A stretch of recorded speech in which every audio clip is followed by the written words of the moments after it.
Welcome back everyone. My name's Beki Amanda. I'm the owner of BA Wellness centred around you, and I am also known as BA Sports Massage and BA Personal Training. Thank you for coming to see me on the next video. So following on from my last video, we're going to be looking more in depth at dynamic stretching.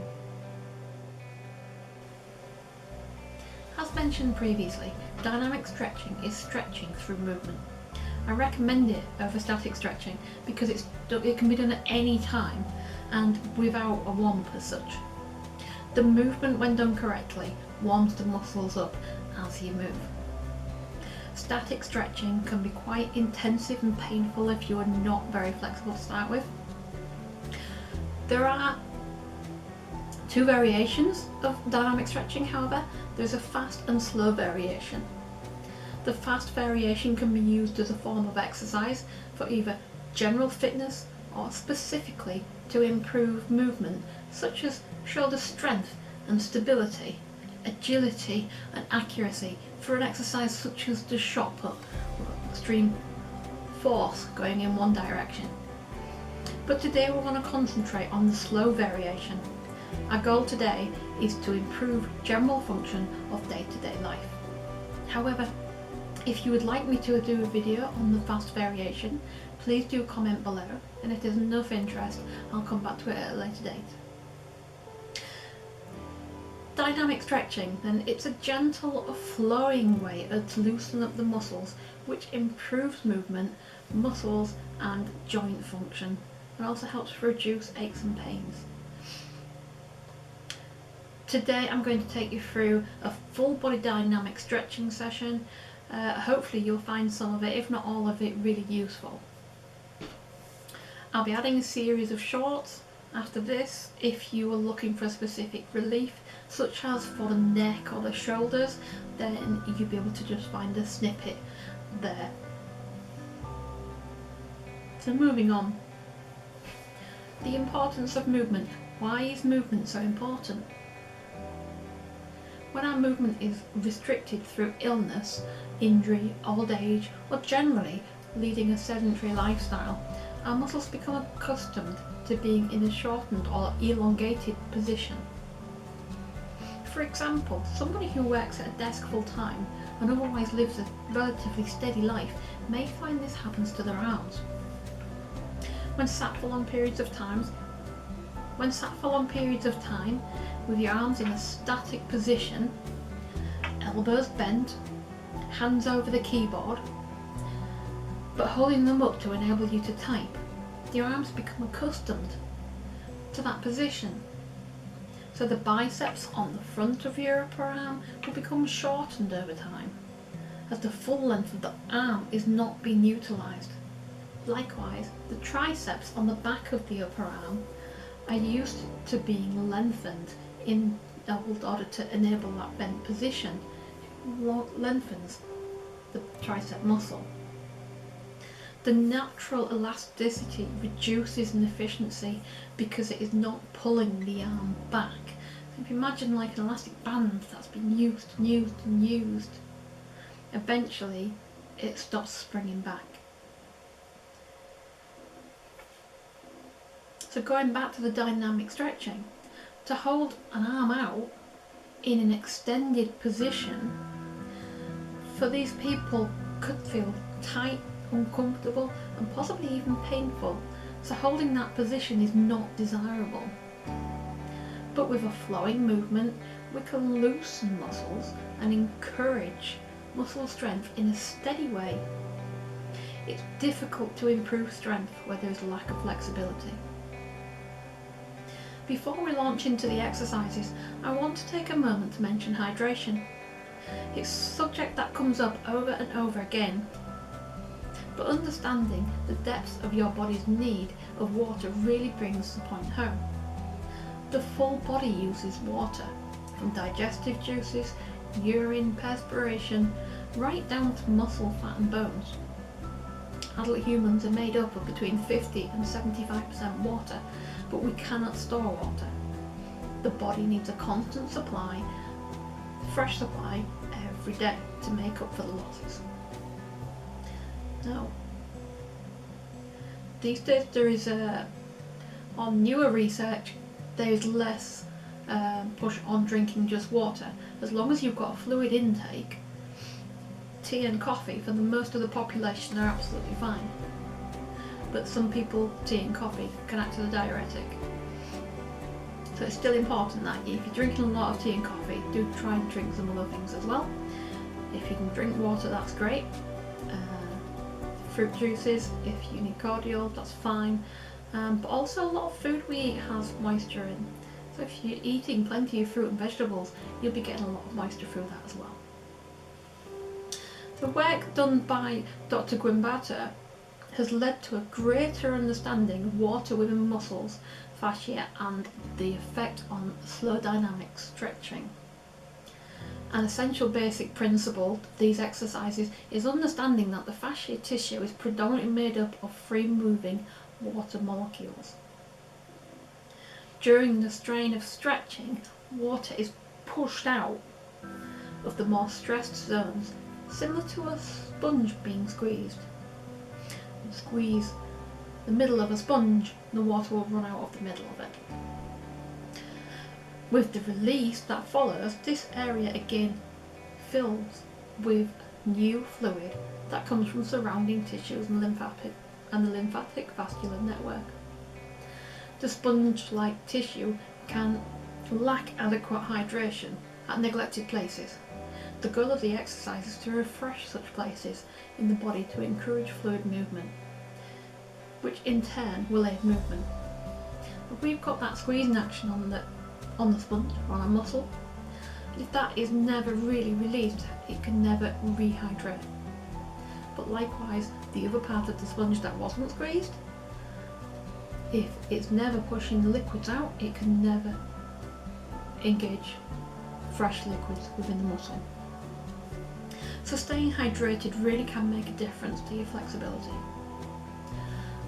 So that said, let's crack on with these exercises. We're going to start at the head and we're going to work our way down. So just sitting somewhere comfortable. These first exercises can be done sat down, as long as you're sat upright. It can be done in an armchair, in a dining chair, wherever you feel comfortable, or if you prefer you can be sat up, stood up. So we're going to start loosening the neck off. But what I want to do is go through a variation of movements. So we've got the standard neck movements, but we're just going to go side to side. Now pushing your head to the side, but we're not trying to get all the way down. We're not trying to make that an excessive stretch.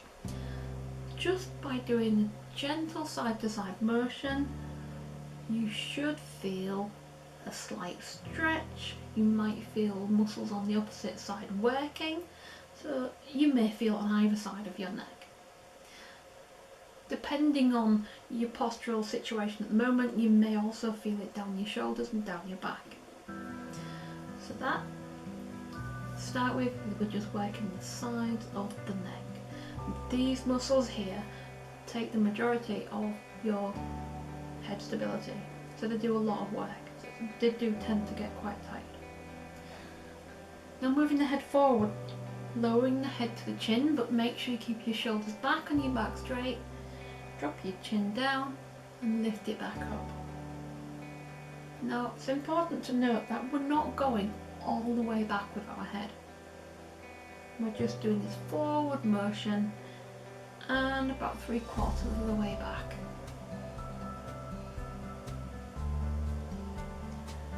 Next we're just going to go side to side, so we're trying to put your chin over your shoulder, but don't worry if you can't reach there. We're going again towards that little bit of a stretch, and if you feel you can go further, we're going to go further. You may find as you're doing these exercises that they get looser as they go. Another thing I like to do is then repeat the same exercises. Coming forward again and side to side. So with the second time round, they do generally feel a lot looser.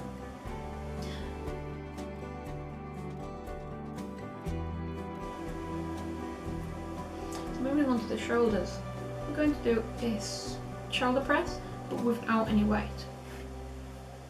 So we're just doing dynamic stretches, which means we're getting the joints moving. We're getting the muscles lengthened and shortened. So we're not bringing the arms any lower than the shoulders. And you can see here, now we're bringing the elbows to the centre of the chest.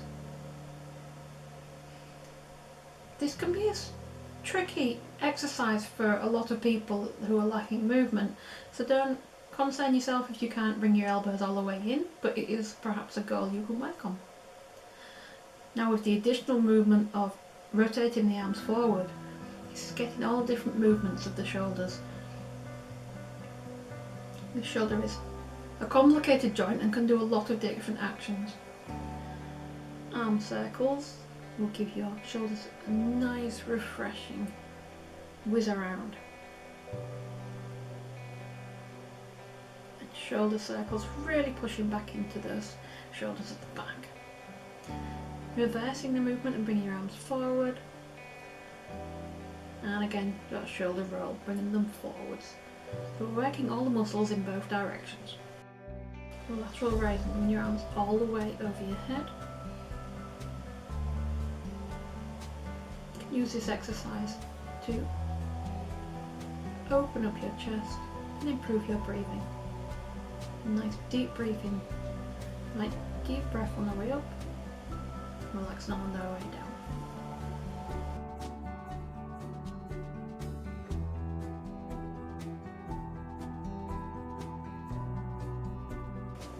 Pushing your arms all the way forward to round your back and get a stretch across your upper back.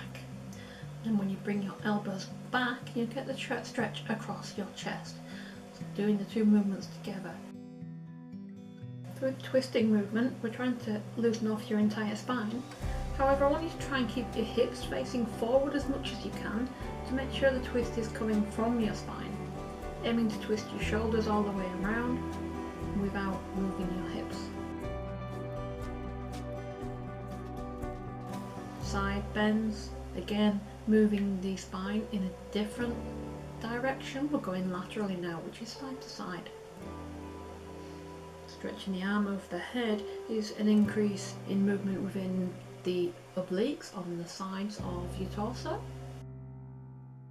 Lifting your shoulders.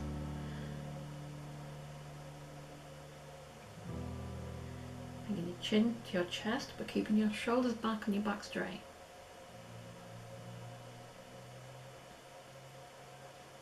So we're not rounding the back, we're staying upright.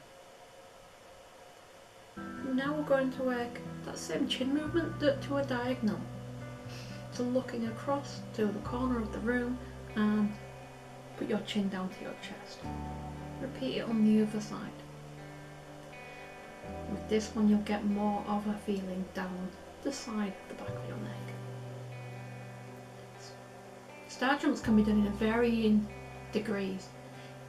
If impact exercises are not good for you, then this is a great way to start. So we're doing a walking star jump. We're just stepping out to the side and back in. Walking on the spot, aiming to kick yourself in the bum. If you can't kick yourself in the bum, there's nothing to be worried about.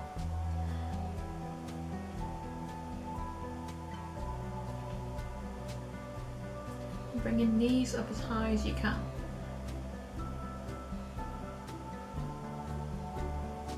The regressed movement of this would just be to do a smaller step, whereas an advanced movement would be to try and run on the spot.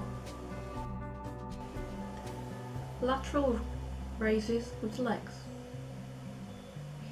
You may find these are easier holding on to a side or a dining chair. And try not to swing your hips right out. The aim is just to lift your leg as high as you can, which may only be a small movement, but that's okay. This is working your legs laterally again, so we're swinging a back and forward across the body. This is working your inner and outer thighs. and challenging the joints around your hips.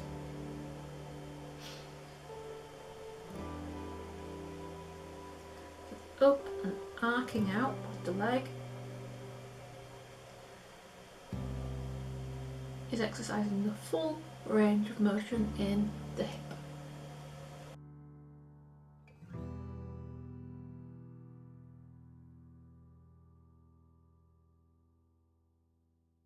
Again, trying to keep the hips facing forwards. So what we don't want to do is swing all the way back. Knee raises and heel kicks. So depending on your level of flexibility, these may need to be small movements. But as you improve the movements, you'll be able to hair kick bigger and eventually swing from one to the other.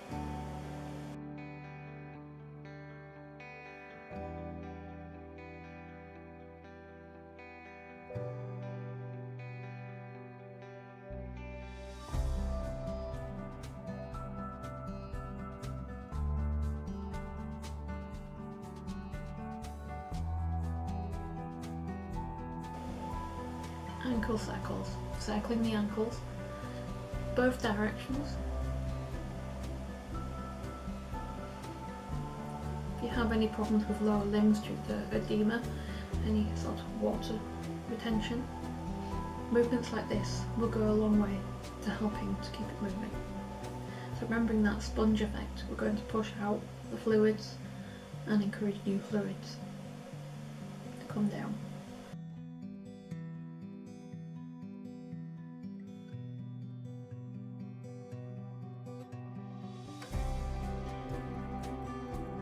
Pointing the toes away and towards you will help extend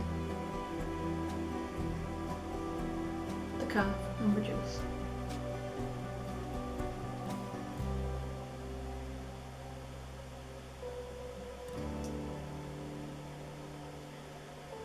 Squats are a very good exercise for improving strength around the thighs. You need to make sure your knees do not come forward with your toes. You should be coming down into a Z position.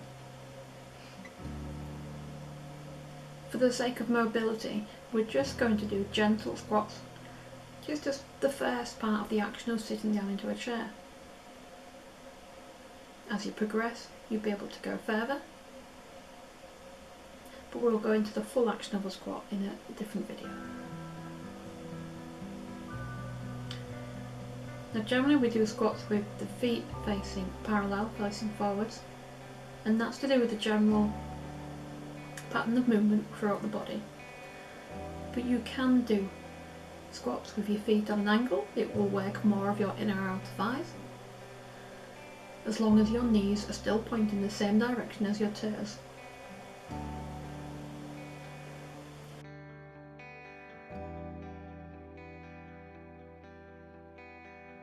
So that concludes our full body dynamic stretching routine for today. I hope you've got some benefit from the video we've done today, and I'll be going into more detail in my video shorts coming soon. Bye for now.